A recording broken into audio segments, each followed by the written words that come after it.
Undead Unluck in Space. I am really enjoying this arc, y'all. Phil's introduction, along with the themes of this arc, make a lot of sense, amalgamated into one cohesive thing. Phil, this character who we wonder existentially, are you a human or not? 90% mechanical parts, only 10% organic matter. Who is this person? Does he feel emotions? But he's an unfeeling individual given his negator ability.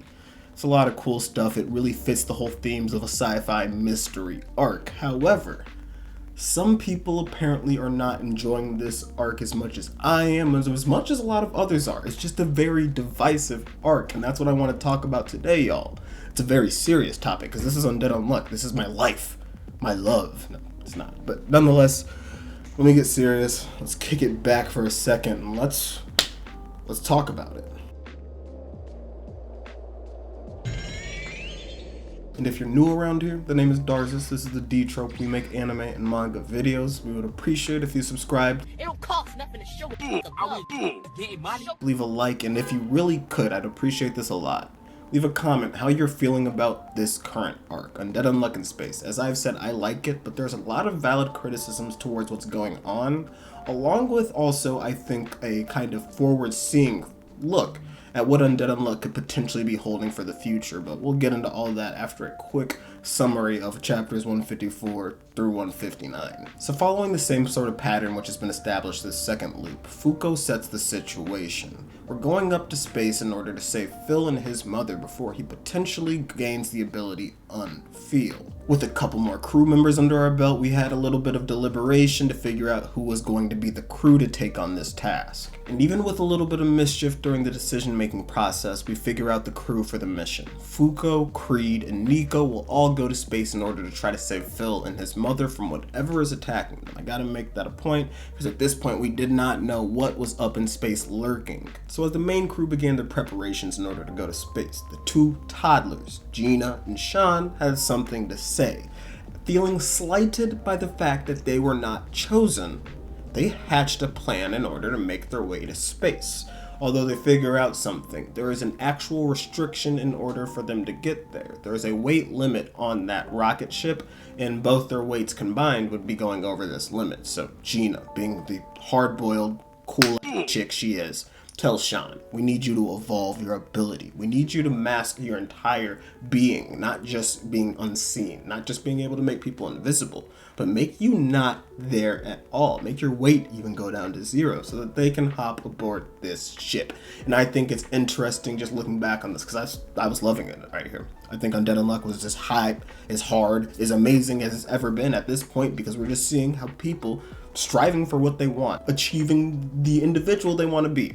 Gina wanting to be Fuko's number one and always be by her side, and Sean wanting to be a hard-boiled, necessary main character, had to show their worth, and this was just, the type of Undead Unluck that everybody knows and loves. Obviously, Sean is able to evolve his ability, so they hop aboard the rocket ship and they take off into space. However, once they reach the space station, they see it is in complete shambles. Whatever this unknown entity is there has blown up this space station, and it's going to be a hard time docking. But Gina and Sean come out of nowhere to say, we are here to help you out. Although extremely upset, Fuko does not have time to reprimand Sean and Gina right now, just given the fact that the situation at hand is a bit unprecedented and they really need to handle getting down to the space station. So after giving out some orders to all present, Fuko commences the docking strategy. I don't have too much to highlight from this section of this chapter. I think that Gina and Sean's interactions are always amazing, but I do want to say that Fuko calling back to the last time being in space was really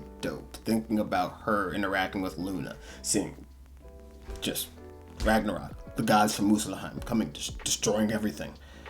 Crazy. It was a nice thing for me to think about, and I think it was a crazy thing for her to think about, but she's thinking about Phil right now as I need to be doing, so let me get back to talking about the chapters. The sci-fi horror intensifies as Nico's controls get taken over by some sort of entity, assisting him in the docking process, but he's just confused at what the heck just happened. And not informing anybody about whatever hacker was in here, he just moves on, and the Union, bustling through this space station, comes across Phil, sitting there with no equipment protecting him, as all of us were just mystified. And you're lying to me if you're telling me up to this point in this arc, you were not having a good time. After asking Fuko and the gang to help save his mom, we go to Phil's room. This whole chapter 157 was just full of bombshells, and once again, I think you're lying to me if you're telling me you didn't truly enjoy and love this chapter.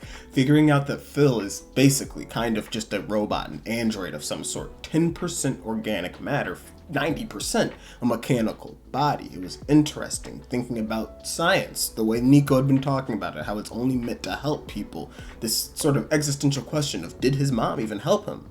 Giving him this mechanical body, making him live on in this way where he doesn't feel pain, whatever the heck. It's crazy. It was a really dope chapter, and then getting introduced later in the chapter to the aliens was cool. I think that the aliens being the way they are was a bit goofy.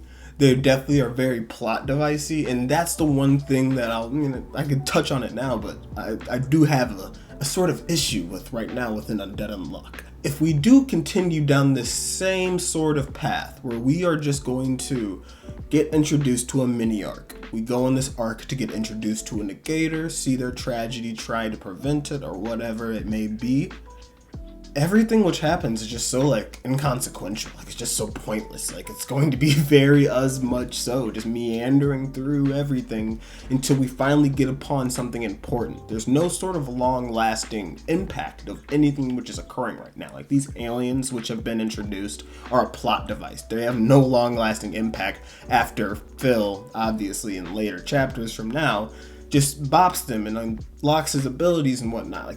It's just pointless afterwards. But that's more so forward seeing, because right now we're having fun, we're enjoying this arc. But even if you look at last arc, the UFO stuff, it got exploded. Pointless, a plot device. Let's just keep going. I'm not sure where I left off, but I'll highlight some things during this chapter. Phil is being a super cute little boy, doing all the things to make Fuko happy, as she is just completely bewildered at what's going on. But then afterwards, blah blah blah, the aliens get introduced. As I mentioned, very plot devicey, and I don't know. Phil just shows he's a very hard-boiled kid. He is down to save himself for anybody, and it's just a lot of good information to know about our kid, Phil. So I'm not gonna lie to you, whenever you look at chapter 158 in comparison to the previous couple chapters, I do think that this one is of lesser quality, or at least it's just not as hype, not as fun to read as the stuff that we'd been seeing beforehand. This chapter was really just used in order to establish the fact that Phil, no matter what he may be mechanically or in terms of his composition, is a real being who really has feelings, because he has electrical circuits going on within his head, feeling emotions and yada yada yada. They had to establish that fact because, as I mentioned earlier, this is a sci-fi mystery arc and part of a lot of sci-fi stuff. Go watch Ghost in the Shell, go watch Blade Runner, go read a lot of stuff, y'all. What is a human being?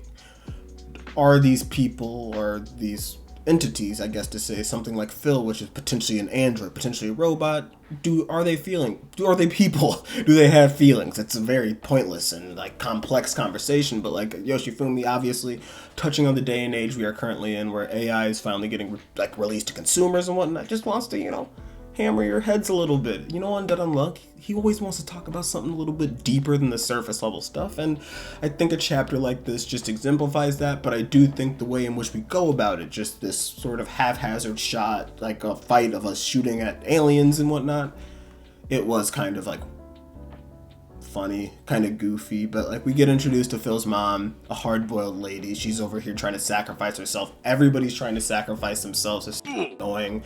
Is that going to also be another thing in Undead Unluck? Everybody just trying to sacrifice themselves before Fuko says, no, we're not sacrificing people. There are a couple things whenever you look at it, it's come on, Yoshi, don't make this a cycle. Don't make everything so cyclical, but I don't know. I'm ranting. I love Undead Unluck, so I just sound jaded because every weekend I am hype as hell to read this series multiple times in one day. So let me get back to it. So following all those events in 158, 159, this was, I believe, the most divisive chapter in terms of seeing people actually outwardly stating negative opinions on the arc afterwards. And I think that's interesting, especially because I think the previous one, 158, was worse than 159, and I hope that 160 is going to be some dope stuff. But let's, I guess, talk about the onset of Phil's ability Unfeel and everything which occurred with this. So by this point, we're all aware of the fact that the aliens are attracted to one's feelings, and Phil, being just the Chad lad he is, has the most feelings out of anybody. Doesn't matter if he's a robot or not, he has the hardest, the most emotional feelings welling up within inside of him. So all the aliens are attracted to him, and as this queen comes out, also attracted to him as well, it's clipped. We're all screwed. But you know what happens in Undead Unluck when people are clipped? A negation ability, something, Deus Ex Machina of some capacity happens, and that's what happens right here. Phil, falling into the mouth of the queen, is able to gain his ability Unfeel. A tragedy, terrible. He gets his ability, but something interesting happens afterwards. But before I go into that, this is one point I do need to make, and that is that negator ability manifestations are starting to lose their punch to some people, and this is one thing that I agree wholeheartedly on. I think as we go down this loop, and it's not even just knowing everybody's negator ability, I think that does take away a little bit of the punch. Like, it was really cool seeing Untruth whenever we didn't know what Shin's ability did, and we just see Spoil smacking himself in the face and whatnot. Hard-boiled. Whenever we see Julius destroy an entire alien civilization, not understanding what injustice was, just saying injustice. Really hard stuff, especially when you don't know what it is. So I could say, give a little bit of like, pass, I guess, to say that knowing the abilities will inherently take away a little bit of the punch, but I don't think that's the fact. Because I still loved Unavoidable's manifestation. I still thought Tella's manifestation was really cool, but seeing so many of them happen sequentially is taking away a little bit of the punch. We didn't see them so often last loop, and whenever we saw it, I'm not saying it had a big impact, but like the impact felt big.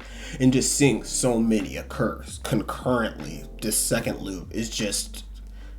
slow down, bro. Slow down, Yoshifumi. I don't know. I just feel like we're not really getting the care and attention to what a manifestation should be or what it used to be within the series. And if it would be cool maybe to see a new negator ability actually pop up, something we haven't seen at all yet, because there's got to be something which kind of regains the punch of what these negator abilities are and like what a manifestation really felt like every single time we saw it last loop. So the afterwards, as I had mentioned, Phil gets swallowed by this alien mother. Shout out Alien, like this is hilarious. Yoshifumi is a very big fan of all sorts of media, video games, movies. You get the whole hubbub of it, and I just always love the references to, you know, the stuff that he holds in high regards.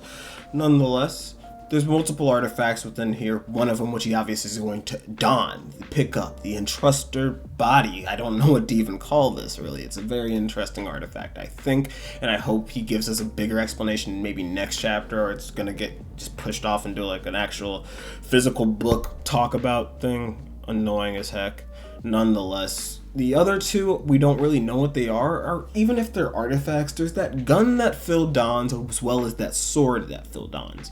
And I just really need Yoshifumi to explain at some point the significance behind the emblems, which are always on everything.